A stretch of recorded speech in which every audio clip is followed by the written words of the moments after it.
La surprise de Suzy. S'il y avait au monde une chose que Suzy aimait, c'était ce petit dragée rond dont le sucre cache un délicieux cœur de chocolat. Hum, dit Poncerlui, mettez-le à la bouche. Elle se disait qu'elle pourrait en manger une centaine dans la journée. Et pourtant, elle savait combien le sucre est mauvais pour les dents de petits enfants. Maman, je t'en prie, donne-moi un dragée.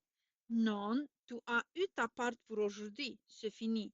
Le ton est catégorique. Suzy comprend qu'il est tout à fait inutile d'insister. Elle erre de pis en pis, cherchant de quoi s'amuser pour oublier sa friandise préférée, et arrive dans la chambre de sa tante Eva. Tiens, tante Eva s'est levée, c'est donc qu'elle va mieux. Suzy en est enchantée car elle aime sa tante Eva qui lui raconte toujours des jolies histoires. Mais qu'y a-t-il donc sur sa table de nuit? Un flacon plein de dragées. Ça c'est un peu fort et elle n'en a jamais offert à sa petite nièce. C'est qu'elle a oublié.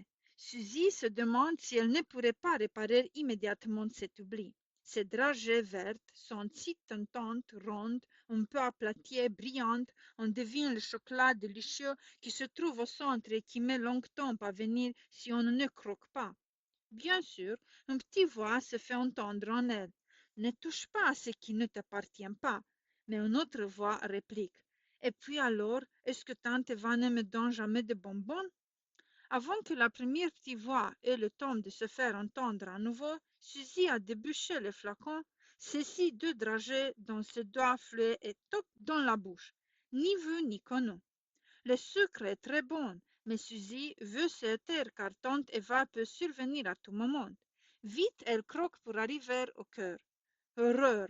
Une matière nauséabonde emplit sa bouche. Elle en crierait de dégoût si la porte ne s'ouvrait au même moment et si tante Eva n'apparaissait dans sa robe de chambre fleurie.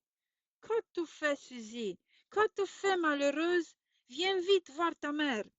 La maman comprend tout de suite. Au lieu de gronder, Suzy, elle la fait vomir, puis lui donne une tisane presque si affreuse que ces bonbons qu'elle a volés et qui n'était autre chose qu'un médicament très fort que tante Eva prenait pendant sa maladie.